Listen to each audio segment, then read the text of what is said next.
Euzu billahi mineşşeytanirracim. Bismillahirrahmanirrahim. Əziz izləyicilər, sizləri Üçbucaq layihəsində xoş gördük.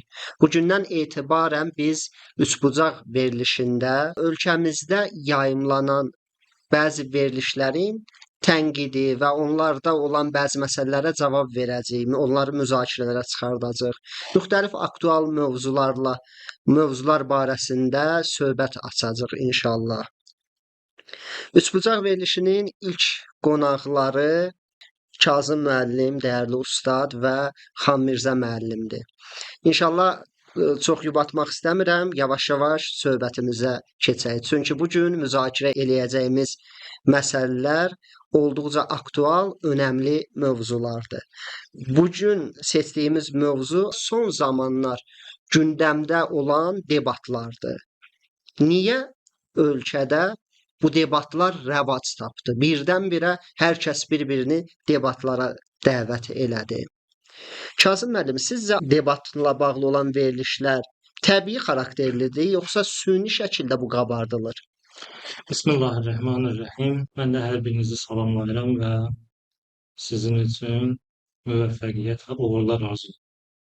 Təbii ki, mənim də nəzərimə görə təbii prosesi oxşamır. Azərbaycan mediasından az-çox hər birimizin xəbəri var.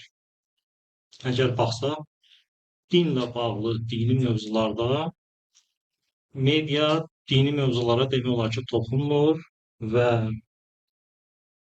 verdiyi verilişlər də dinlə bağlı verdiyi verilişlər bayramdan bayrama. Yəni belə deyək, media dini mövzulardan bu qədər uzaq.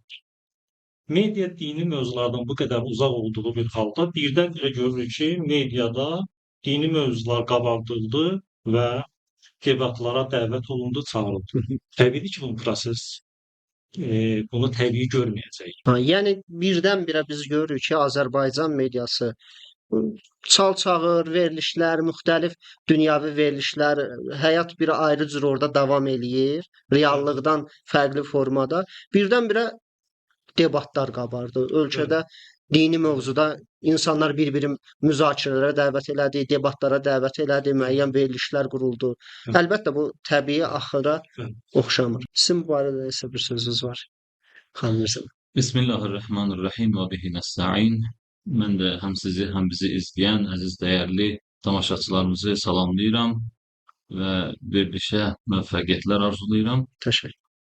Şeyxin buyurduğu kimi biz də belə düşünürük ki, bu son zamanlarda keçirilən bu debatlar, xüsusilə bunlar süni xarakter daşıyır.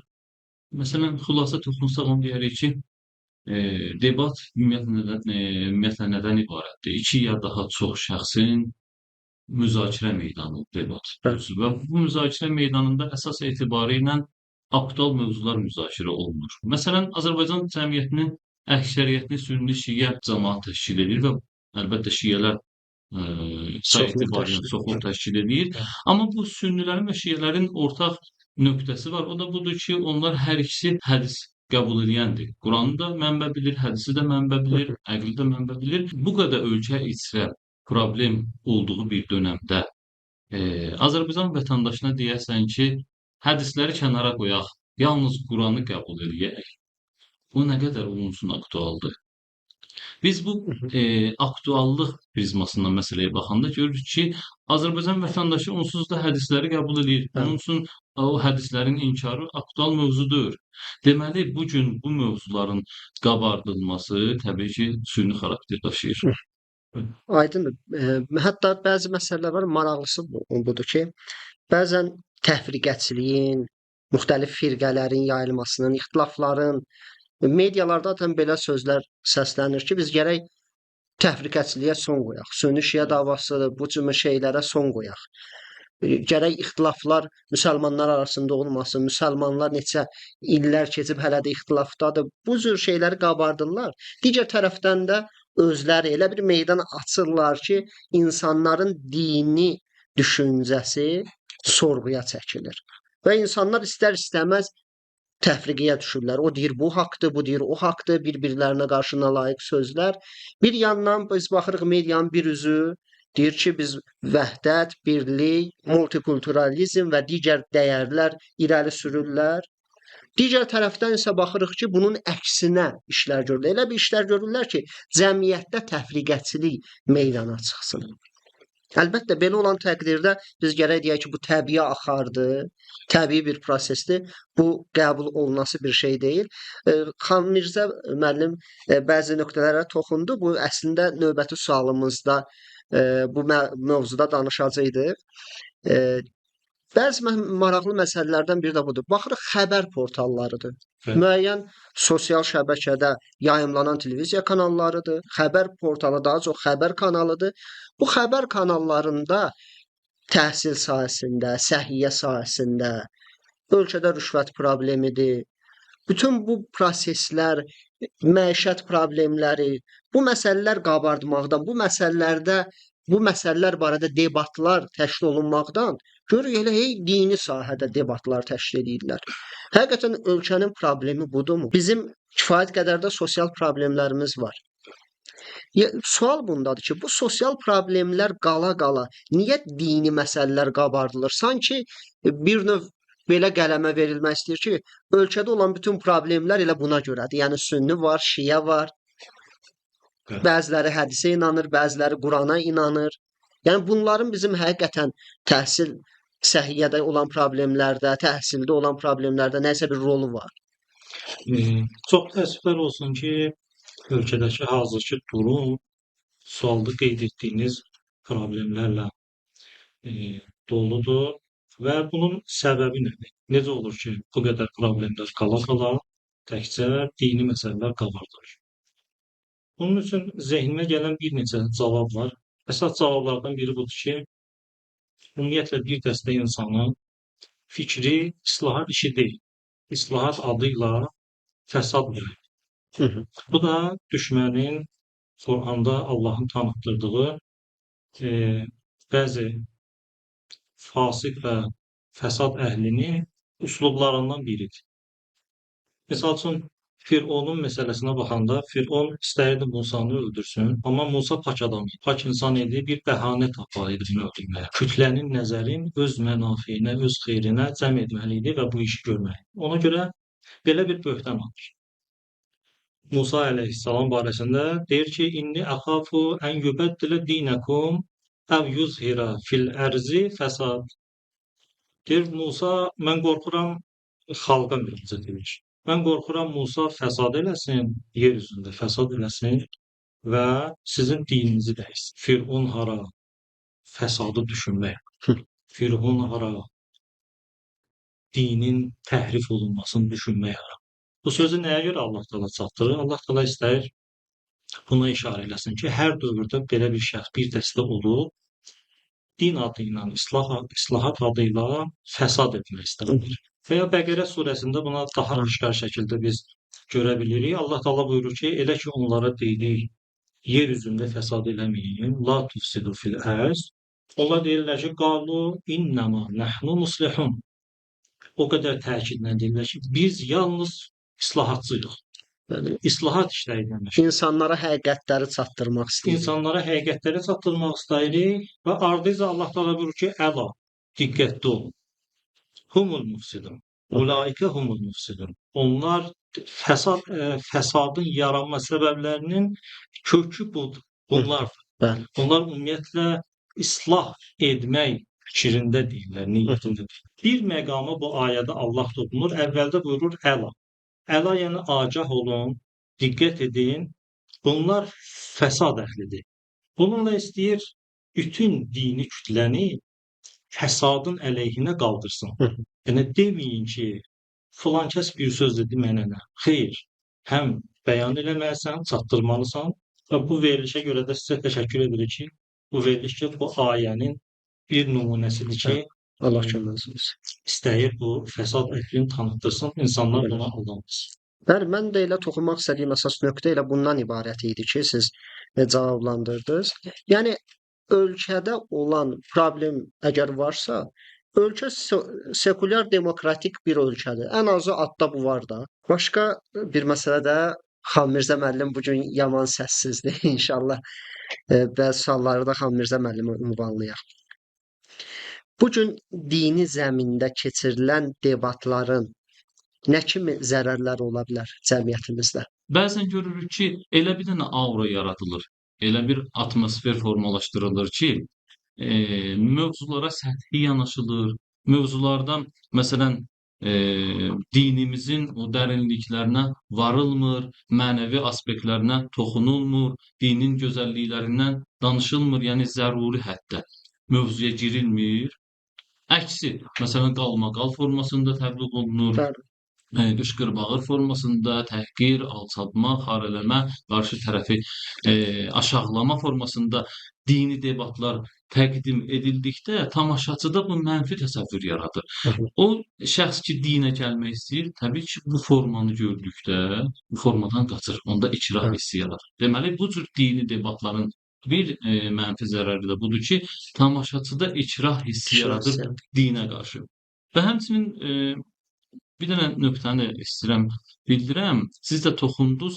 Bəzən bu debatlar gərginliyin azalmasına yox, çoxalmasına səbəb. Emosiyaların qıcıqlanmasına, Bəli, alovlanmasına. emosional hisslərin çoxalmasına səbəb olur. Xüsusən də məsələn bu keçirilən debatların strukturuna baxırıq. Debat elə bir kanalda keçirilir ki, daim dezinformasiya yayır ölkədə. Və yaxud da debatın aparıcısı elə bir şəxs təyin olunur ki, bunun üçün din maraqlı deyil. Biraz danışıqlarına qulaq asdıqca məlum olur ki, bu ateist ruhlu bir şəxsdir. Ümumiyyətlə Bəli, dinlə rabitəsi olmayan bir şəxsdir. Və yaxud da başqa bir aparıcı təyin olunur. O da xalqın əksəriyyətini təşkil edən Əhlibeyt məktəbinin, məzhəbinin nümayəndələrinin əksinə olaraq görür ki, Vahabi, Sələfi ideologiyasını təfəkkürlüdür. daşıyan. Bəli, belə bir ideologiyanın daşıyıcısı, aparıcı təyin olunur. Bəli, Təbiidir ki, bu debatlar zərərdən başqa bir şey aynen. deyil. Bu debatların ictimai rəyin formalaşmasında nə kimi təsirləri var? Cəmiyyət bu gün təhsil sahəsində bir çox problemlərlə üzləşir. Niyə görə şagird məktəbdən çox repetitor yanında gününü Bəli, keçirtməlidir? Niyə görə bir vətəndaş gecə-gündüz işləməlidir, çalışmalıdır, ay-bay repetitora pul bəli, ödəməlidir? bəli, Və yaxud da səhiyyə sahəsində olan problemlər. İnsanlar normal şəkildə ümumiyyətlə həkim qabuluna düşə bilmirlər, qiymətlər od tutub bəli, yanır. Dərmanların qiyməti məlumdur. Avadanlıqlar məlumdur hansı qiymətə xəstəyə başa gəlir. Yəni bütün bunlar bir fərdin problemləridir də. Və həmçinin hətta bir adamın hasarı uçursa, bir maşın daş qapıya tökəndə o dəqiqə müəyyən qurumlar qarşısını kəsir. Bu və ya digər mövzular qabardılmalıdır, debatlar təşkil olunmalıdır, korrupsiya, rüşvət və sair mövzuları ortalığa atılmalıdır ki, bu debatlar fayda versin bəli, vətəndaşlara. bəli. Gündəlik həyatlarında hiss Bəli, eləsinlər bunun nəticəsini. bəli, bu mövzular kənara qoyulur. Müəyyən o qurumlar bunlardan maraqlı deyil. Əksinə nə etmək lazımdır? Süni debatlarla xüsusən də din kimi emosional insanları duyğulandıran, təhrik edən mövzuları ortaya atmaqla insanların başını qatmaq və bunun sayəsində insanlara təsir göstərmək. Deməli, Bəli, bəzən süni debatlar bu təsir mexanizmini işə salmaqda mühüm rol oynayır. Və yaxud da cəmiyyəti bu debatlar vasitəsilə daha çox zümrələrə parçalayırlar. hı hı, Onu da deyək ki, bu çox işlək bir metoddur. Biz tarixə nəzər salanda görürük ki, hətta Firon da bu metoddan istifadə edir. Quran-Kərimdə ayədə belə buyurulur ki, İnnə Fir'aun ala fil ərz. Həqiqətən Firon yer üzərində təkəbbürlük elədi. Ardınca buyurur ki, Allah-u Teala və cəalə əhləha şia və onun əhalisini zümrələrə böldü. hı, Niyə zümrələrə bölürdü? Çünki ümumiyyətlə istikbar qüvvələrinin idarə etmə sistemi bundan ibarətdir ki, geri parçalayasan, sonra hökm verəsən. Yəni parçala hökm sür prinsipi hı hı. ta qədimdən işlək olduğuna görə bu günə onları da bundan istifadə edirlər. Və bu debatlar da cəmiyyətin bu cür parçalanmasına xidmət edə bilir. Hı hı. Təəssüflər Hı. olsun. Və həmçinin deməli ki, debatlardan müəyyən qurumlar ki, məqsədli istifadə edir, onlardan da biri media sahəsidir. Məsələn, media üçün bəzən maraqlı olmur ki, bu debat dini məzmundadır, qeyri-dini məzmundadır. Bunun üçün əsas reytinqdir. Məsələn, mən orada qalmaqal yaradım, Bəli, mənim baxış sayım çoxalsın, hı, mən məsələn izləyicilər tərəfindən daha çox izlənilim. Bu zamanda nə etmək lazımdır? Biraz da aranı qızışdırmaq lazımdır, biraz da ortalığı qaynatmaq lazımdır. Halbuki debatın məqsədi budur ki, faydalı iş ortaya qoymalısan. Bu debatlar buna yönlənmir. Faydalı işə doğru yönlənmir. Əksinə özünün reytinqindən ötürü qalmaqalı çoxaldır və s. Ümumiyyətlə bu debatların keçirilməsində mən özüm də baxıram. Adətən biz görmüşük ki, ölkəmizdə maksimum çalışırlar ki, dini illər boyu bunun şahidi olmuşuq. Dini hisslər təhrik olunmasın, cəmiyyətdə dini hisslər qabardılmasın. Ola bilməzmi ki, məsəl üçün burada başqa bir belə deyək, yad ölkələrin də maraqları olsun. Daxildən olan bir proses olmasın. Məsələn, müəyyən QHT-lərin görürük Avropa ilə, Amerika ilə, başqa ölkələrlə birbaşa rabitələri olur. Və mümkündürmü bu ölkələr ölkədə iki tirəliyin, təfriqəçiliyin yayılmasında maraqlı olsunlar? Təbii Ruslan müəllim, elə mən onu düşünürəm ki, bu görünən tərəfidir. İşin görünməyən tərəfi daha köklüdür. Ki Bəli. bütün dünya üzərində bu işi görürlər. Xüsusən də Avropa məktəbi başında durur. Məsələn, İngiltərə Bəli. sistemi ya Siyonizm məktəbi ya Amerika sistemi ki, xüsusən müsəlman ölkələrində İslam əleyhinə və ələlxüsus da Əhl-i-Beyt məktəbinin əleyhinə gecə-gündüz çalışırlar, Bəli. işlər görürlər. Bəzən bu debatların vasitəsilə elə bir dənə görüntünü düzəldirlər ki, məsələn, Əhl-i-Beyt məktəbi aşağılansın. Məsələn, debatların birində bir epizod var idi. Siz təsəvvür edin, bir dənə mövzu qoyulub. Mövzu Əhl-i-Beyt məktəbinə uyğun bir mövzudur. Yəni ziyarətgah. Misal olaraq deyirəm də. Bu mövzuda bir nəfər bunu müdafiə edir ekspert qismində.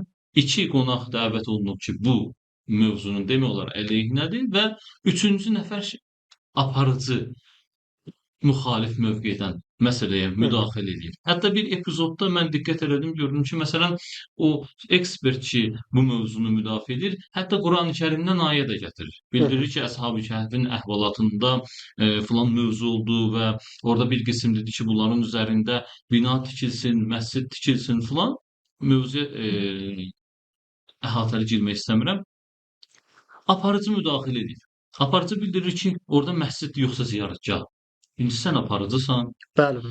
İkincisi də ziyarətgah dediyimiz model hansı modeldir ki? Məsələn, Bibi Heybət ziyarətgahı ya Nardaran pirində ziyarətgahımız və yaxud da Məşhəd ziyarəti olsun, ya Kərbəla, ya Nəcəf fərqi yoxdur. Bu bütün bu sadaladığımız ziyarətgahlarda qəbir var və məscid var. Bəli.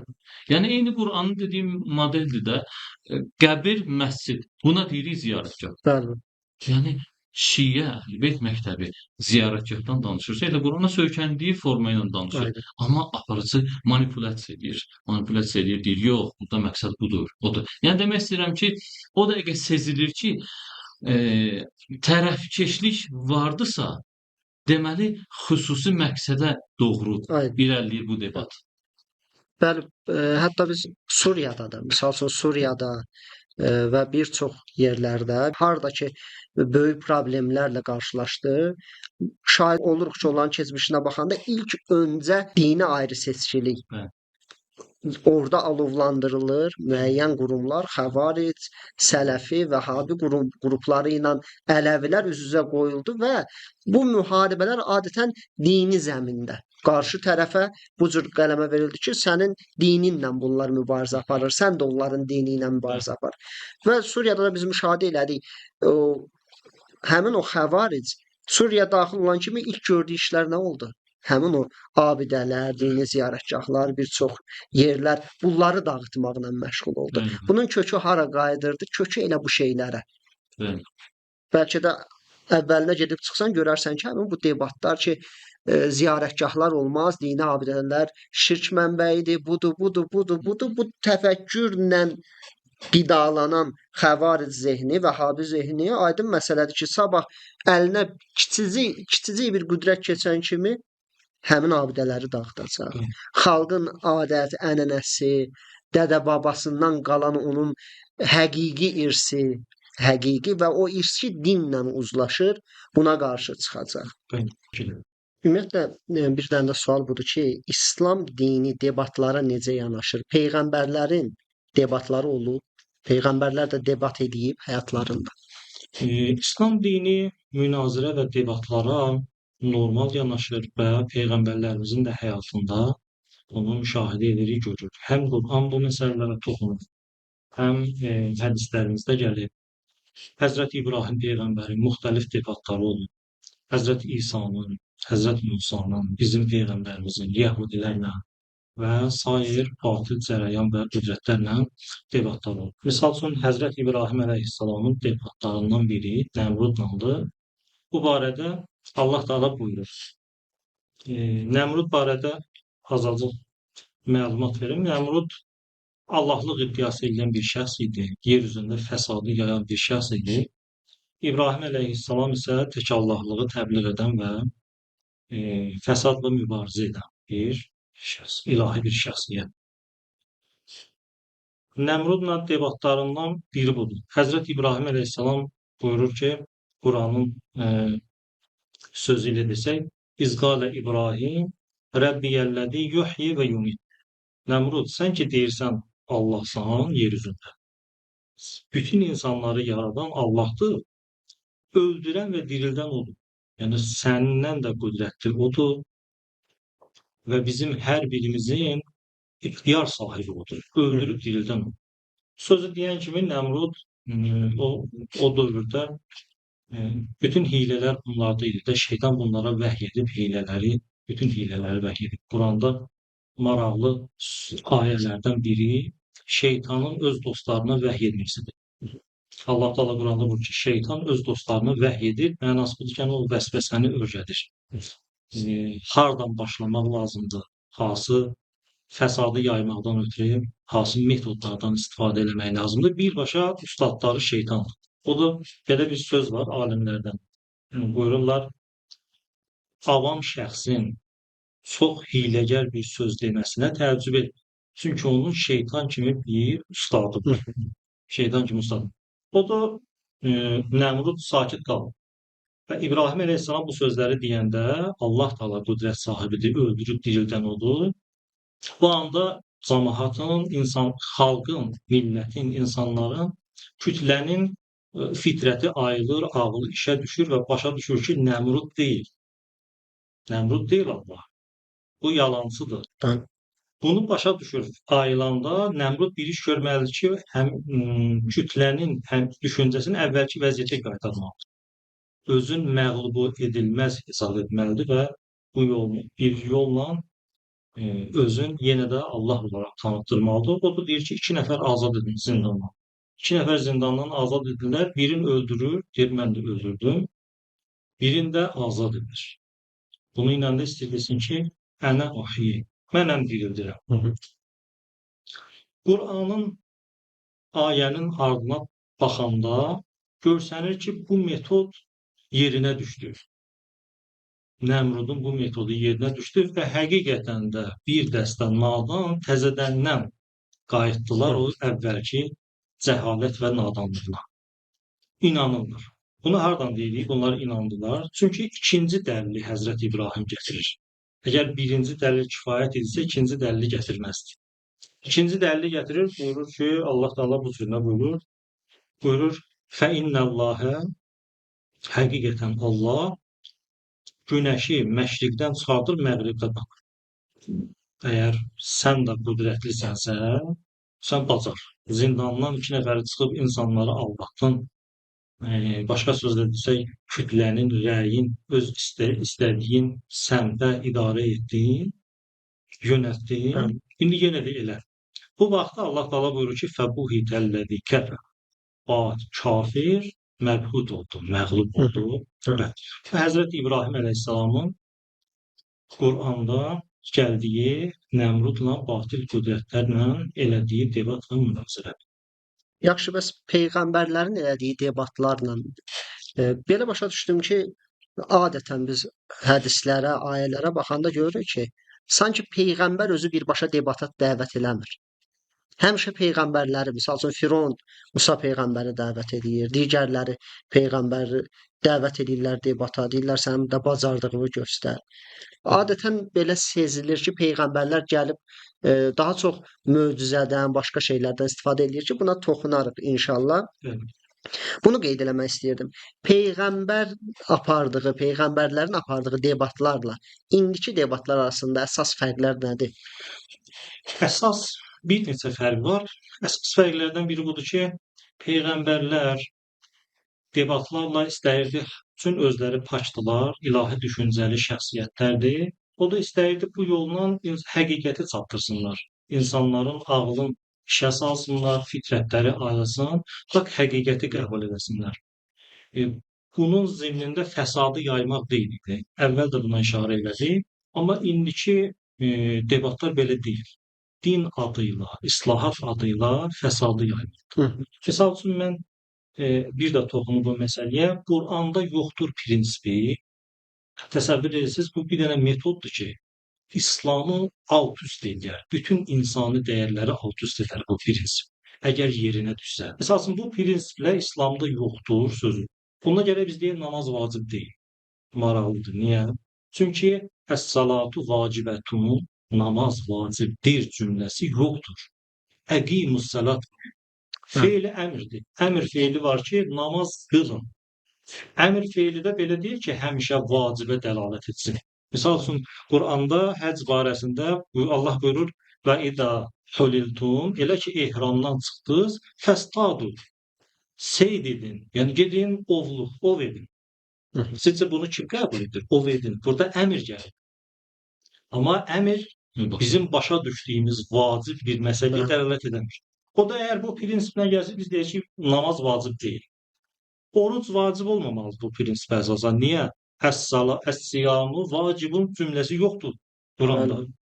Əz-zina haramun. Zina haramdır cümləsi yoxdur. Maraqlıdır. Buyurur ki, la təqrəbuz zina. Zinaya yaxınlaşmayın. Bu cümləsi var. Məsələn, Quran oruc barəsində deyib ki, kutibə əleykumus-siyam. Sizə yazıldı. Yazıldı da. Üzr istəyirəm, yadıma bir şey düşdü, o deyir, dəlin yadına daş salmaq. İndi sizin bu misallarınızdan o həmin məlum şəxs bir istifadə deyər, namaz yoxdur, oruc yoxdur, zina haram deyil, məsələn. Maraqlısı budur ki, əvvəldən işarə etdim, elə bunu edəcək. Əgər Quranda yoxdur prinsipi yayılsa, sonra bunu edəcək. İkinci mərhələ budur. Və görürük də edir də, cavanlara deyir ki, məscidə get. Cümə namazı yox. Cümə namazı getmək. Həcc yoxdur. Və yaxud da həcdən sonra bir dənə əməl vacib deyəcək ki, bəli. Həcdə ki, qutardınız, gərək ov Bu eləyəsiniz. şəxs elə bir şəxs ki, özü etiraf edir. Həcdə gedib şeytana daş atmağına peşmançılıq edir. Həcdə gedib şeytana daş atmağına təbii də. Belə bir şəxsdir. Bəli. Bu prinsipə əsasən onda gərək yoxdur getsin. Yaxşı, biraz getdi, bilirsiniz nəyə deyəcək? Üzr istəyirəm. Üzdən ilə homoseksuallıq deyəcək halaldır. Siz bir dənə ayə tapın ki, homoseksuallıq. Lut qovmu barəsində, Həzrət Lut qovmunun barəsində gələn də onu deyə bilər ki, orada təcavüz var idi. Buna görə deyilirdi, haramdır. Onda gələcək deyəcək, homoseksuallıq da halaldır. Yəni bu gedişat onu çıxır. Ora gedir, çıxır. Bu fərqlidir. Deməli, hansısa bir dini maraqla, bu indiki debatlar budur. Məlum debatlar. Dini maraqla, dini dəyərləri, insani dəyərləri sual altında aparmaq. Amma peyğəmbərlərimizdə isə belə deyil. Peyğəmbərlərimiz həqiqəti çatdırır. Bir dənə də maraqlı bir fərq var. Fərq budur ki, siz də qeyd etdiniz. Ənbiyaları, peyğəmbərləri çağırırdılar debata. Bu da kimlərlə olurdu? Batil qüdrətlər, batil cərəyanlar, batil şəxslər. Yəni debatla onların peyğəmbərlərinin etdiyi debatlar heç vaxt batil qüdrətlərin mənafeisi təmin olunurdu. Amma burada isə olur. Həm də maraqlı məqamlardan biri bundan ibarət ki, biz görürük ölkə əhalisinin təqribən 95% müsəlman. Onların indi 80% müəyyən rəqəmlər əsasında şiələrdir, 15% əhl-i sünnədir. Və bunların içində, bu 95% müsəlmanın içində biz heç 1% cəmiyyət tapmarıq ki, bu düşüncənin arxasıca getsin. Bəli. Yəni heç 1% bu düşüncənin tərəfdarı yoxdur. İstər şiələrin içində də Quranilik təbliğ olunur müəyyən Amma bu cərəyanlarda. həddə deyil. Bəli, bu hətta deyil. Əhlüsünnənin içində də bunun vasitəsilə təbliğ olunur. Maraqlısı burasındadır ki, hal-hazırda bu gün mediaya çıxarılan və mediada qabardılan həmin bu 1%-in belə təşkil etmədiyi kütlənin belə deyək nümayəndəsidir. Medianın və mediaya çıxarılan bu şəxslərin iddiası budur ki, biz istəyirik təfriqəçilik yaradan getsin. Müsəlmanlar hədisə görə bir-birindən ayrı düşüb. Və hədisin yanına indi hal-hazırda bir dənə Quran da əlavə olundu. Bir qrupda Qurana görə hal-hazırda kənarlaşdı. Onda gərək bir dənə də cəryan çıxsın, pro-elşad. O da gəlsin həm Quranı, həm hədisi qoysun kənara. Bəli. İslamda desin nə Quran var, nə hədis var. Niyə? Çünki Qurandan danışırsınız, Quranilik yaranır. Hədisdən danışırsınız, Şiə Sünni yaranır. Hı. Yəni danışılmamalıdır ümumiyyətlə. Dindən danışılmamalıdır. Din təfriqəçiliyidir. Yəni sözün axırı bura gedib çıxır da. Bəli. Yəni, bu indi maraqlısı burasındadır ki, bir çox yerlərdə ki, müsəlmanlar eyni sözü deyirlər. Hədis bəli, sən həqiqətən səni təfriqəçilik narahat eləyirsə, o şeyləri vur, o şeyləri qabart ki, orada fikir ayrılığı var. Sən axı gəlib o məsələlər ki, məsələn, cümə namazıdır, namazın qılınma qaydasıdır, müxtəlif şeylər ki, müsəlmanlar onda ittifaq edib. Hamı deyir ki, cümə namazına getmək olar. Hamı deyir cəm namazı gözəldir. Həcc ziyarəti bütün müsəlmanlar qəbul edib və illərdir peyğəmbərin zamanından indiyə qədər tətil olmayıb həcc ziyarəti. Bəli. Yəni elə bir fasilə yaranmayıb ki, deyəsən ki, bu fasilədə gəldi bu təhrif olundu. Bu fasilədə dəyişdilər. Məsələn, 50 ildən sonra 50 il həcc ziyarəti olmadı, 50 ildən sonrakı həcc ziyarətində artıq çox şeylər təhrif olundu. Xeyr, peyğəmbərin zamanında gedirdilər və heç bir fasilə olmadan indiyə qədər də davam edir.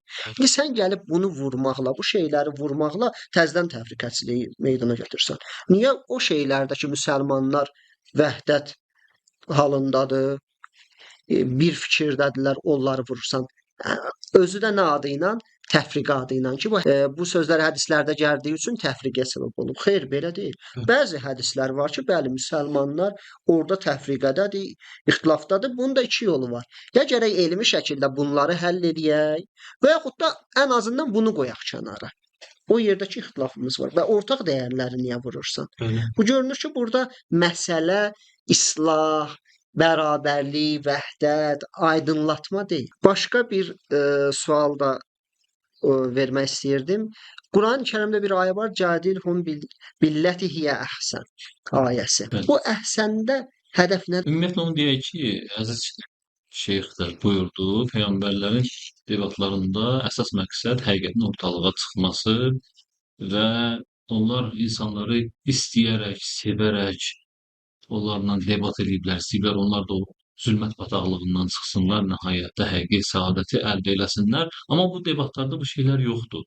Çünki qarşı tərəf onu göstərmir ki, mən ona şəfqətlə, məhəbbətlə rəftar edirəm, onunla bu debatı qurmaqda məqsədim budur ki, onu da xilas edeyim.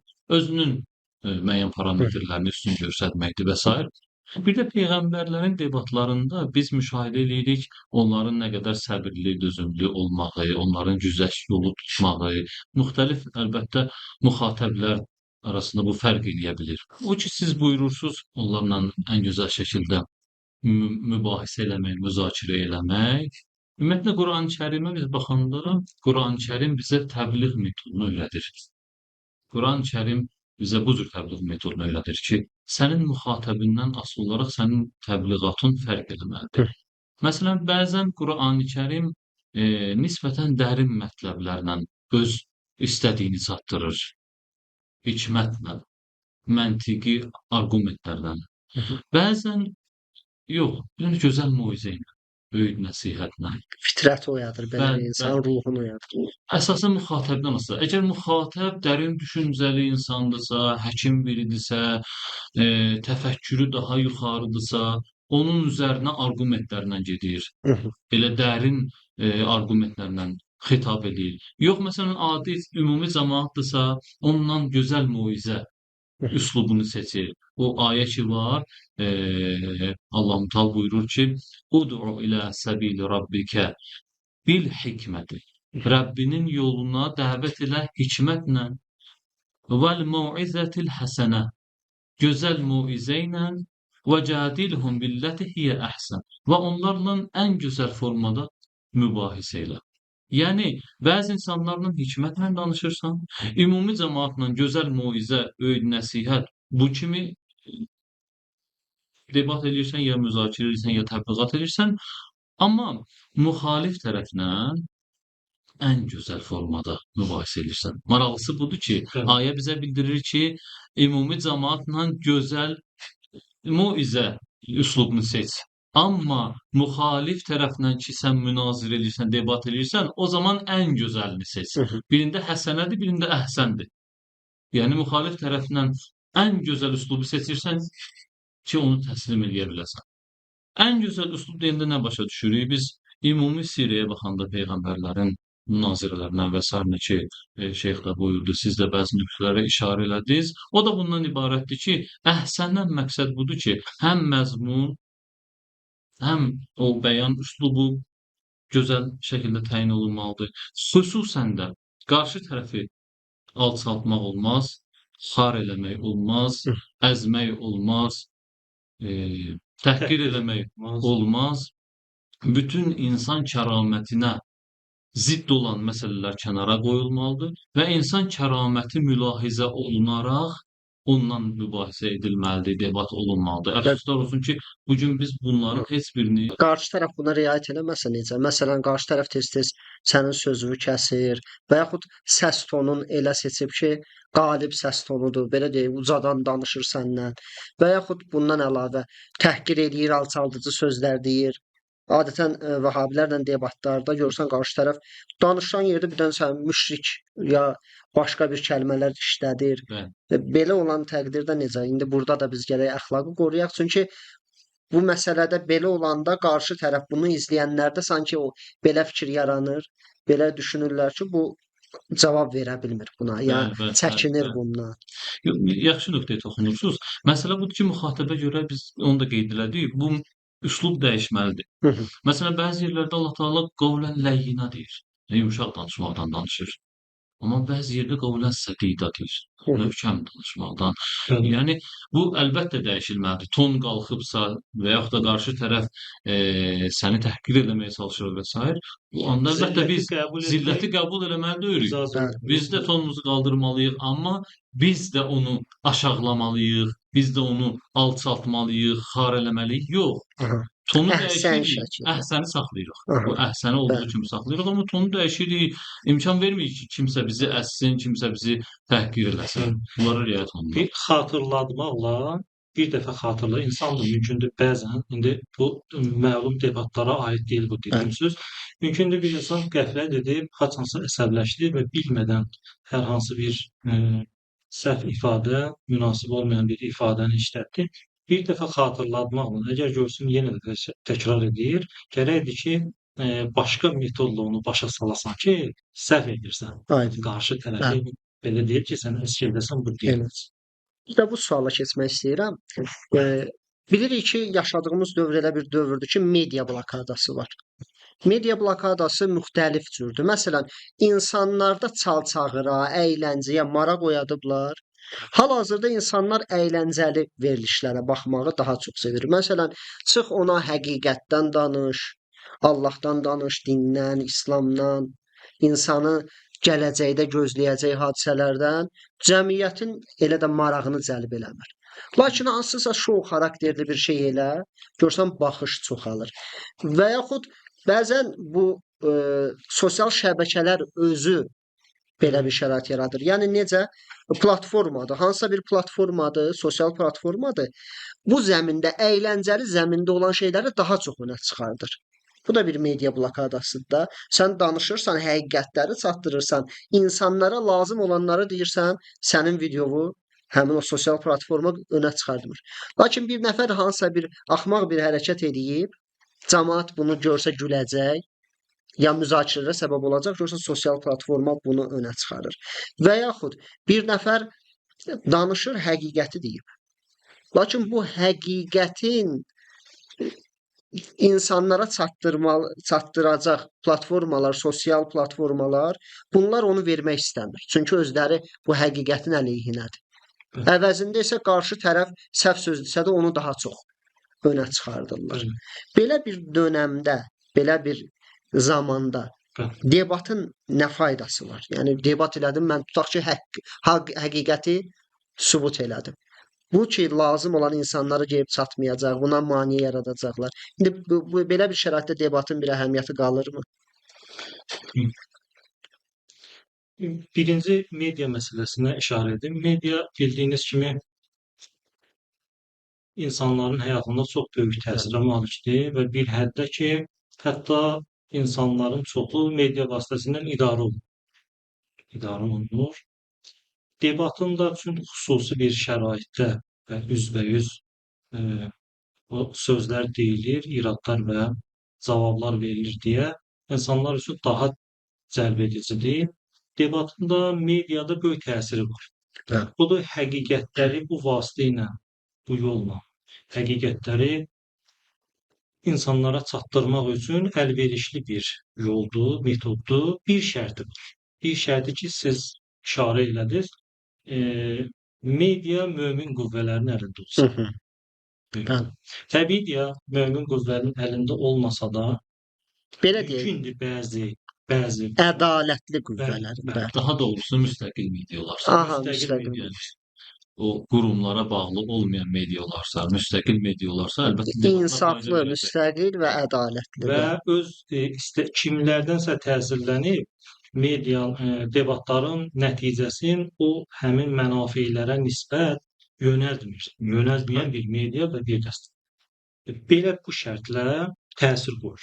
Misal üçün mən Hal-hazırda bu şərait var, bu şərt sizcə? hal-hazırda yox. Mövcud Bəli. şəraitdə xeyr, yoxdur. Mən bu media kimin əlində olması böyük təsirlidir. Bu barədə tarixdən istəyən bir neçə misal deyim. Hər dövrdə media olub da, amma öz dövrünə uyğun media. Bəli. Misal üçün İslamın əvvəlində, Həzrət Əli əleyhissalamın dövründə media şifahi ünsiyyət idi, məktublaşmalar idi, bu cür nə idi? Media, xəbərlər bu cür yayılır. Minbərlər də bir Minbərlər, növdə. bəli. O dövrdə, Həzrət Əli əleyhissalamın dövründə Şamda media Muaviyyənin əlində idi. Batil və fəsad simvolu olan bir şəxsin əlində idi. Nəticə nə oldu? Onun əlində olmasının nəticəsi nə idi? İslamda ilk namaz qılan Əli ibn Əbi Talibin namaz qılmayan kimi tanıtdırmışdı. Medianın gücü. Medianın gücü. Bəli. Və ya haqq meyarı olan İmam Əlini minbərlərdə nasazalar edizdirirdi, Bəli, bəli. lənətlər və nifrətlər Bəli. edirdi. Bu medianın Hətta təsiri. 70-lə yaxın Bəli. deyirlər namazdan sonra müsəlmanların bir qismi bu işi görürdü. Quran ayəsinə baxsaq, ənfusənə ənfusəkum, bu ayədən başa düşülür ki, Əli ibn Əbi Talib peyğəmbərin özü olub. Peyğəmbərlik sifətindən başqa, məqamından başqa bütün dəyərli sifətlər, peyğəmbərdə olan dəyərli sifətlər İmam Əlidə də olub.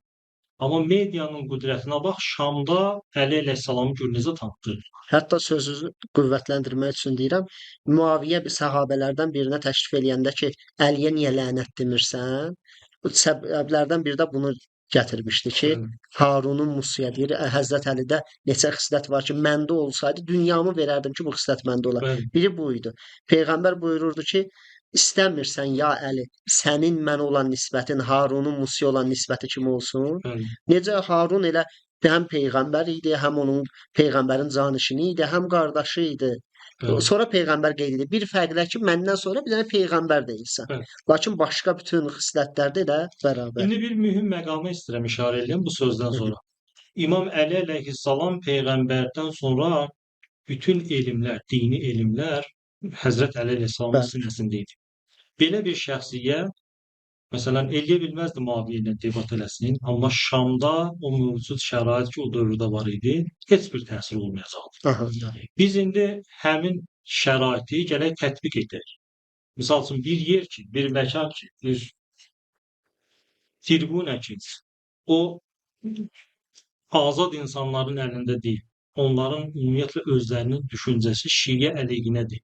Gedib orada hətta qalib də gəlsə, bunu mənfi göstərəcəklər. O qalibiyyəti Aynen. göstərməyəcəklər. Ümumiyyətlə mən bunu qeyd eləmək istəyirdim ki, bunu demək olar ki, dünyada azad media demək olar ki, yox səviyyəsindədir. Əlbəttə bəzi yerlərdə azad media var. Azad medialar var. Onlar həqiqəti cəmiyyətə çatdırmaq istəyirlər. Lakin çünki sosial şəbəkələr adətən düşmən qüvvələrinin Bəli. əlindədir, onların insanlara çıxışının qarşısını Bəli. maksimum sürətdə çalışırlar, qarşısını alarlar. Başqa sözlə desək, bircülə yaradıblar medianı. Biz haqqı təbliğ etmək istəsək də, onların təyin etdiyi bir çərçivədə etməliyik. Bəli. Elədir. Bunun üçün özümüz bəli, qüdrət tapmalıdır İslam ölkələri və bu bir həddə çatmalıdır ki, bu qüdrəti özləri yiyələməlidir. Amma hazırki dövrümüzdə bu yox. Və bunu qeyd etmək istəyirəm. 2 dənə şey həqiqətən də hal-hazırda azad mediaya maneədir. Bunlardan biri misal üçün demokratiyanın təmsilçiləri kimi özlərinin qələmə verən elə Amerikanı götürə bilərik də. Baxın, Amerikada debatlar keçirilir. Prezident seçkiləri adətən debatlar vasitəsilə təyin edici hal debatlardır orada. Bir tərəfdə Biden, bir tərəfdə Trump, digər namizədlər öz debatlarını keçirirlər. Qarşı tərəfi əzmək üzərində qurulan debatlardır Bəli. və bunun sonunda cəmiyyət səsvermə keçirir. Zahirən azad mediadır da. İnsanlar debatları dinləyir və öz namizədini bu debatlar vasitəsilə seçir. Zahirən gözəl. Lakin maraqlısı budur, dərinliyinə gedəndə bir dənə yazıçı var, məşhur yazıçılardan bir məşhur yazıçı var, Adam Grant adında. O kitabında qeyd eləyir kütlənin nifrətinin idarə olunması. Bəli. Maraqlı məsələdir. Orada bəzi nöqtələr qeyd eləyir. Qeyd eləyir ki, sevginin idarə olunmasındansa nifrətin idarə olunması daha təsirlidir. Məsələn, biz biri var insanların sevdiyi şeyləri onlara deyək. Gələk deyək, onların bəyəndiyi, xoşladığı sözləri onlara ötürək. Bir də var onların nifrətini idarə edək. Məsələn, Amerikanın özündə Red Sox beyzbol komandasıdır. Bu komanda uzun illər birinciliyi həmişə əldə saxlayıb. Uzun illər. Onun müqabilində olan komandaların azarkeşləri həmin klubun azarkeşlərinə nifrət bəsləyir. Böyük nifrət var o həmin komandanın azarkeşlərinə. Adətən başqa komandaların azarkeşlərindən soruşanda ki, ən nifrət elədiyin klub hansı deyir Red Sox. Deyir, bəs ən nifrət elədiyin insanlar deyir onların azarkeşləri. Evet. Böyük bir kütlənin bu klubun azarkeşlərinə qarşı nifrəti var. İndi təsəvvür edin seçkilərdə debatlardan sonra bir tərəf uğur qazananda uğur qazanan tərəf istəmir. Misal üçün müəyyən qurumlar arxa pərdə arxasındakı əllər istəmir o prezident olsun. Neynir? Onu Red Sox azarkeşi kimi qələmə verir. Mediada başlayır onu o cür təqdim etməyə. Və yaxud onu müdafiə edən bir neçə dənə namizəd ki, Red Sox klubunun azarkeşidir, başlayır onları qələmə verməyə. Niyə? İnsanlar nifrət eləyir axı həmin kluba. Aha, bunu təmsil edir, mən buna səs verəcəm. Təsəvvür edin, medianın bu cür insanlar elə bilir azad səs verir və bizdə də bunun müşahidə edirik. Məsələn, İranın mənfi bir çöhrə kimi göstəriblər, qələmə veriblər. Hər dəfə bir nəfər şiə Azərbaycanda, şiə ruhani, hətta Azərbaycanın öz daxilində belə çıxıb nəsə imamdan, peyğəmbərdən, ziyarətdən bir söz deyəndə altdan görürsən fars, nə bilim nəyi, bu cür yazılar gedir. Bunlar nə üçündür? Bunlar onun üçündür ki, insanların nifrətlə idarə eləmək daha rahatdır. İnsanları nifrətlə yayındırmaq daha rahatdır. Və hətta rəylərdə, bunu da cəmiyyətimiz bilməlidir, bu önəmli məsələdir. Bəzi qruplar var, xüsusən işləri budur. Məsələn, sələfi qrupları, vəhabi qrupları və müxtəlif qruplar. Bunlar nə edirlər? müəyyən bir nəfər tutarlı bir söz deyib, çıxış eləyib. Onun videosunu görürlər və cəmiyyət tərəfindən də yaxşı qarşılanıb bu çıxış. Həmin dəqiqə o videonu götürürlər, atırlar o qrupa. Yazırlar ki, qrupda hər kəs girsin buna filan rəyi bildirsin. Bəli. Artıq o qrupda girib həmin şəxs o qrupdakılar girib o videonun altından mənfi rəylər yazanda, sən mən də istəyirik yaxşı şey yazaq deyir, yəni indi bizə də 50-dən söz deyəcəklər. Bəli. Qorxuruq. Yəni medianı görüb bu şəkildə yönləndirirlər. Hətta bu yaxınlarda maraqlı bir halın şahidi oldum. Bilirsiniz də, hər birimiz bilirik. Azərbaycanda məsələn universiteti bitirdin, istəyirsən gedəsən müəyyən bir işə düzələsən, hər kəs təcrübəli iş axtarır, işçi axtarır. Yəni sənin CV-ndə oradan əvvəl hansısa bir yerdə işləməyin lazımdır ki, mən bir il filan yerdə işləmişəm, bu sahədən məlumatım var.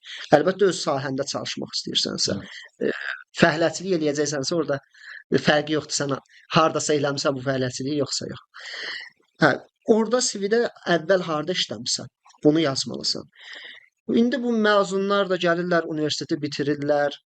Universiteti bitirəndən sonra diplom alırlar, heç bir yerdə də iş təcrübələri yox, istədiyi sahədə də işləmək üçün müəyyən iş təcrübələri qazanmalıdırlar. Nə edirlər? Könüllü xidmətlər var. Məsələn, get filan yerdə, filan müəssisədə könüllü işləyirsən, pulsuz, parasız. 5 ay, 6 ay işləyirsən, onlar sənin CV-ndə yazırlar, orada qeydiyyat verirlər ki, bu filan yerdə işləyib. Ki da gedəsən başqa bir müəssisədə işə düzələndə orada CV-də yazasan ki, mən filan müəssisədə 6 ay işləmişəm də, orada qeyd olunmur ki, bu burada pulsuz işləyib ya necə işləyib. Maraqlısı budur ki, o könüllü xidmətlər də əksər vaxtlarda nəinki insanların xeyrinə olan xidmətlərdir. Müəyyən Bəli, qurumların əlbəttə, əlbəttə, yaxşı insan istismarıdır. Bəli, pulsuz işçidir də, hər kəsə lazımdır. Və bundan əlavə, bu bir məsələnin bir tərəfidir. Bu könüllülərin qrupunda olan şəxslərdən biri qeyd eləyirdi. Deyirdi ki, bizə ora müəyyən WhatsApp qruplarıdır, müxtəlif qruplar. Tez-tez bizə videolar atırlar. Deyirlər özdə şərh, işlərindən biri də budur. Girin filan şərhi yazın bu videoya. Bəli. Kimdir bunları idarə eləyən? Bəli. Bunlar axı nə üçün olunur bu işlər? Görünür ki, media vasitəsilə insanların bu cür fikirlərin idarə eləmək istəyirlər. Hal-hazırda da mütləq bu gün sən çıx bir müəyyən bir debata bir şəxslə, əgər dünya mediası, belə deyək, batil media sənin fikirlərini qəbul eləmirsə, gedəcəksən sən həmin o qruplara. Orada yazılacaq ki, buna mənfi rəylər bildir. Sənin müqabilində olan tərəf hətta məğlub olsa belə, hardasa bir yerdə müəyyən bir söz deyibsə onu atacaqlar. Deyəcəklər girin bunun altından müsbət rəylər bildirin. Bəli. Belə bir dövrdə də aydın məsələdir ki, bu cür debatlar, xüsusən düşmən meydanında oynanılan debatlar, qurulan debatlar haqqın çatdırılmasında elə bir böyük faydaya malik deyil. Bəli. Yenə sonda bu sualı da ünvanlayım, inşallah yavaş-yavaş bugünkü verilişimizi yekunlaşdıraq. Son zamanlarda yenə bu baş verən debatların birində maraqlı bir fikir irəli süründü. Azərbaycan dilində namaz qılmaq barədə. Bəli. Qeyd olundu ki, İbrahim peyğəmbər öz dövründə öz dilində namaz qılırdı. İsa peyğəmbər öz dilində namaz qılırdı. Bu gün Həzrəti Muhammed sallallahu aleyhi və alihi və səlləm də gəldi, öz dilində namaz qıldı. Biz insanlar da gərək elə məsələn Azərbaycandayıq, öz dilimizdə namaz qılırıq. Azərbaycan dilində namaz qılırıq. Ehtiyac yoxdur bu namazı ərəb dilində qılmağa. Bu barədə nə demək istəyirdiniz? Baxın, burada bir neçə nöqtə var. Gərək bu bir-birindən ayrılsın. O da bundan ibarətdir ki, ümumiyyətlə namaz deyilən ibadət hara mənsubdur, hara aiddir? Şəriətə mənsubdur. Fiqhi bir məsələdir. Təbiidir ki, bu fiqhi və şər'i məsələ olduğundan bunun tənzimləyicisi də şəriətin sahibi olmalıdır. Burasını gərək bizim dinləyicilərimiz ayırd eləsinlər. Namazı kim tənzim eləməlidir? Şəriətin sahibi. Çünki bu şər'i məsələdir, fiqhi məsələdir. Yəni namaz yalnız Allah tərəfindən tənzimlənə bilər və Allahın göndərdiyi elçi tərəfindən forması göstərilə bilər. Bu bir məsələ. İkinci məsələ budur ki, peyğəmbərlər gəliblər öz dillərində kitab gətiriblər. Peyğəmbərlər gəliblər namazı öz dilində qılıblar. Bunun səbəbi budur ki, o ki kitab gəlib Allah tərəfindən peyğəmbərə müqəddəs kitabdır, şəriətin hökmlərinin də içərisində olduğu kitabdır. Təbiidir ki, həmən insanların dilində o kitab gəlməlidir və namaz da ona uyğun tənzimlənir. Məsələn, bizim namazımızda oxuduğumuz surə, məsələn, Həmd surəsi olsun, nəyin əsasındadır? Qurani-Kərimin əsasındadır. Qurani-Kərimdə buyurulan həmən surədir ki, biz onu namazımızda oxuyuruq. Bəli. Demək istədiyim məsələ budur ki, bəli, peyğəmbərlər öz ümmətlərinin dilində danışıblar. Öz ümmətlərinin dilində kitab onlara gətirib təqdim ediblər. Birdən əksi olsaydı necə olardı? Əksi olsaydı, o peyğəmbəri nə o cəmaət qəbul eləyəcəkdi, nə də digərləri qəbul eləyəcəkdi. Bu nöqtəyə gərək diqqət eləyək. Niyə? Çünki o cəmaət ona görə onu qəbul eləməyəcəkdi ki, ümumiyyətlə onu başa düşməyəcəkdilər. Məsələn, bir kitab gəlib ki, o cəmaət onu oxuya bilmir, anlaya bilmir ki, onun hidayətindən məhrumdular. O cəmaət ki, peyğəmbərin öz cəmaatıdır, o peyğəmbəri ki, onlar qəbul eləməyəcəkdilər, təbiidir ki, başqaları da onu qəbul eləməyəcəkdilər, o peyğəmbəri. Çünki deyəcəkdilər ki, bu əgər düz insan olsaydı, əgər bu düz insan olsaydı, öz qövmü bunu qəbul eləyərdi. Bəli, ola bilər çoxluq azlıq fərq eləsin. Məsələn, öz qövmünün içərisində bir dəstə onu qəbul eləməsin. Amma mütləq və zəruridir ki, öz qövmündən müəyyən bir dəstə onu qəbul eləsin. Bəli. Deməli, öz dilində əgər kitab gətirməsə, nə öz cəmaatı qəbul eləyəcək, nə də digərləri qəbul eləməyəcək. Bu bir məsələ. İkinci məsələ budur ki, məsələn, Həzrəti Peyğəmbər sallallahu namazı bizə bəyan eləyəndir. Biz Həzrəti Peyğəmbər sallallahu necə qəbul edirik? Quran Peyğəmbər sallallahu bizə necə təqdim edir? Quran bizə bildirir ki, Peyğəmbər şərii hökmləri bəyan eləyəndir. Ayələrin birində belə buyurulur ki, və ənzəlnə iləykə zikr və biz sənə zikri, yəni Qur'anı nazil etdik. Niyə? Litubəyyinə linnəs. İnsanlara onu bəyan eləyəsən. Yəni Qur'an, o adamlar ki, deyir, Qur'an bizim mənbəyimizdir, fəqət Qur'an. Həmin Quran deyir ki, Peyğəmbər şərii hökmləri bəyan edəyəndir insanlara. Başqa bir ayədə həmin Qur'an-ı Kərim bizə bildirir ki, وَمَا يَنْتِقُ عَنِ الْهَوَى İn huve illa vahyun yuha. Peyğəmbər özündən bir söz demir. Dediyi də yalnız və yalnız vəhiydir. Başqa bir ayədə Allah Mütəal Peyğəmbərin barəsində buyurur ki, وَمَا آتَاكُمُ الرَّسُولُ فَخُذُوهُ وَمَا نَهَاكُمْ عَنْهُ فَانْتَهُوا. Yəni Peyğəmbər sizə nəyi verdisə onu götürün. Nədən sizi çəkindirdisə ondan çəkinin. Xülasə biz bu ayələri cəm eləyəndə məlum olur ki, Peyğəmbər mübəyyindir. Yəni o şərii hökmləri bəyan edən yalnız və yalnız odur insanlara. Peyğəmbər özündən bir söz demir, vəhiydən deyir. Peyğəmbər sizə nəyi verdisə onu götürün. Bu tərəfdən də Peyğəmbər sallallahu buyurur ki, mənim qıldığım kimi namazı qılın. Peyğəmbər sallallahu sözü də bizim üçün qanundur. Feili də bizim üçün qanundur, yəni hərəkətləri, əməlləri, imzası da. Məsələn, bir şəxs Peyğəmbərin sallallahu huzurunda bir işi icra edirsə, Peyğəmbər sallallahu onun müqabilində susursa, deməli o iş məqbuldur dini cəhətdən. Bir nəfər nəql edirlər ki, deyir, mənim zehnimdə dolaşırdı ki, görürsən pendir yemək haramdır, yoxsa halaldır. Getdim İmam Cəfər Sadiqin huzuruna, əleyhissalamın huzuruna, gördüm ki, İmam Sadiq ağa pendir yeyir. Daha o sualı vermədim. Niyə? Peyğəmbər və məsum imamların rəftarı bizim üçün höccətdir.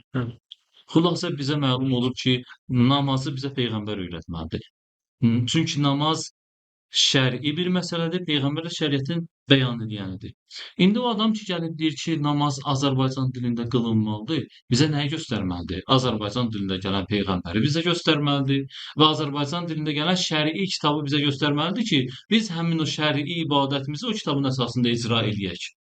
Bu da mümkünsüzdür. Çünki niyə? Çünki peyğəmbərlərin sonuncusu gəlir. Xatəmən nəbiyyindir. Peyğəmbərlərə xitam verilir. Peyğəmbər gəlməyəcək.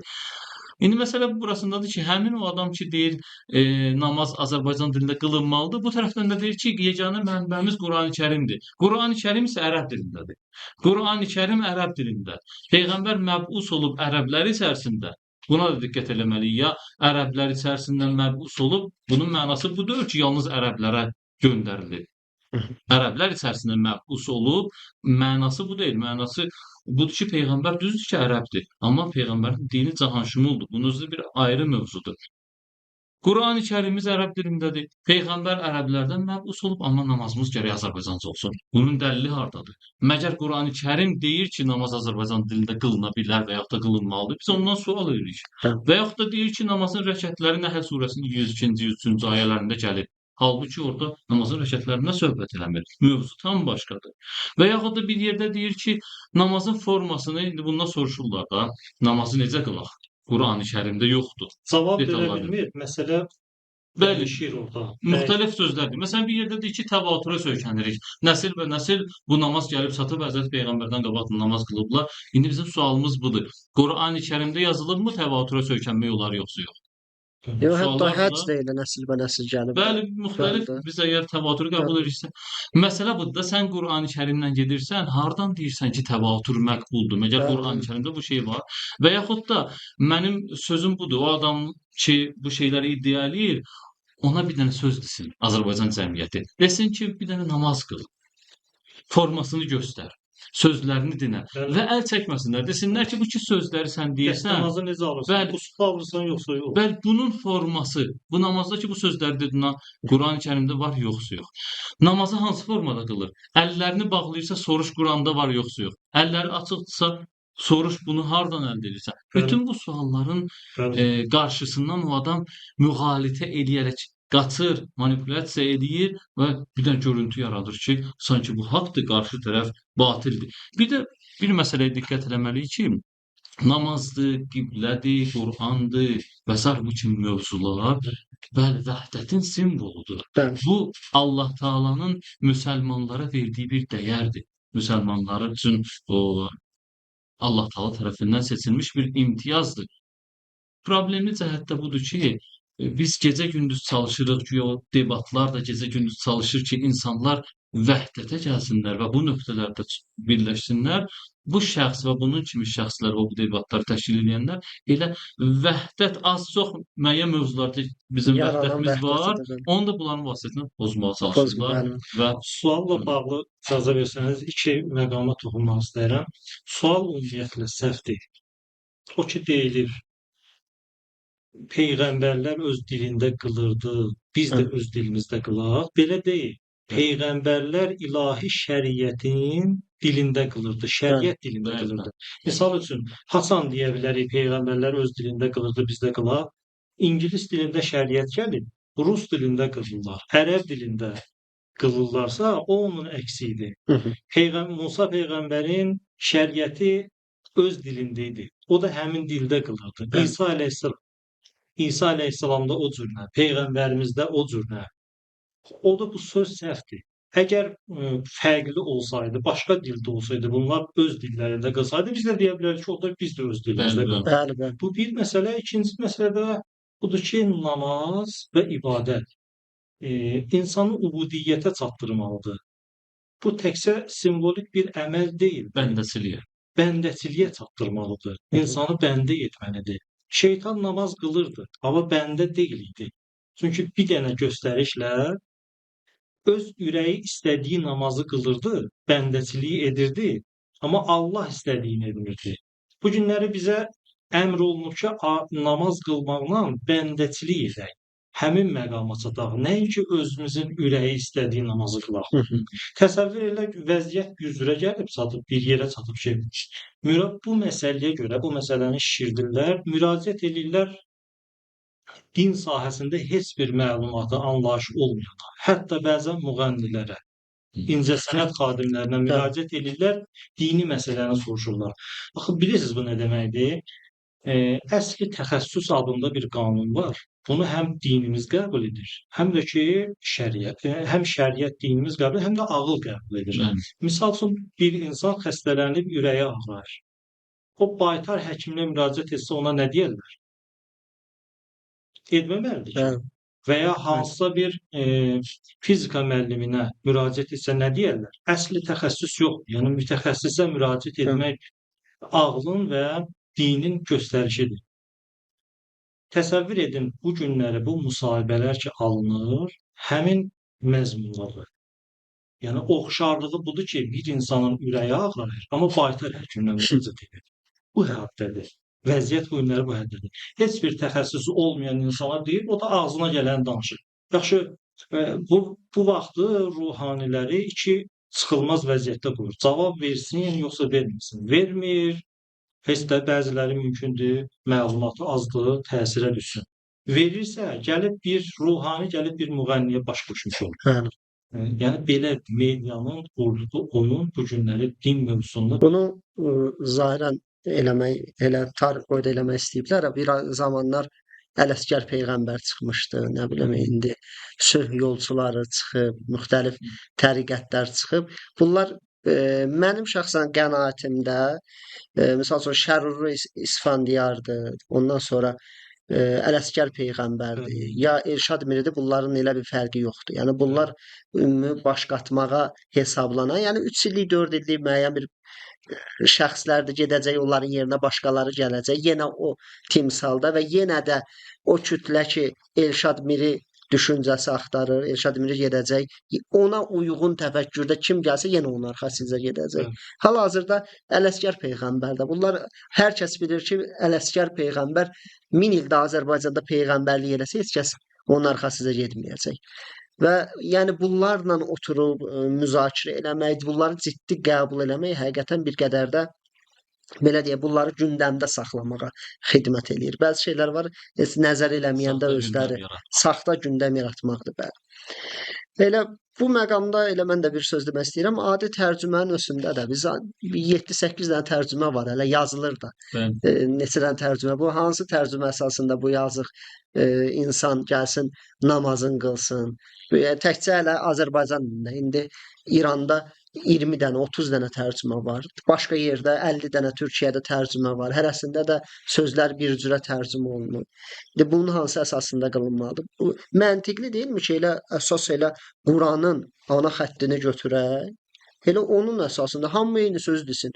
Maksimum orada namazda 20 dənə cümlə var ya yoxdur. Onun tərcüməsinə baxarlar. Əgər həqiqətən təfəkkür eləməyi, düşünməyi istəyirlərsə cəmiyyətdə, o 20 dənə sözün tərcüməsini, yəni bu xalq o qədər belə deyək də düşüncə baxımından geri qalıb ki, o 20 dənə cümlənin zehnində saxlaya bilməyəcək ki, bu sözü deyəndə bu mənadadır.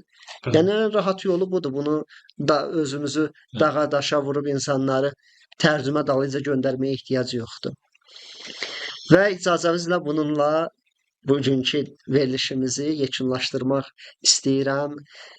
Əziz izləyiciləri də Allaha əmanət eləyirik. Bugün sizinlə bir yerdə Üçbucaq layihəsinin ilk verilişini keçirtdik. Hər birinizi Allaha əmanət eləyirik. Vəssalamun aleykum və rəhmətullahi və bərəkatuh.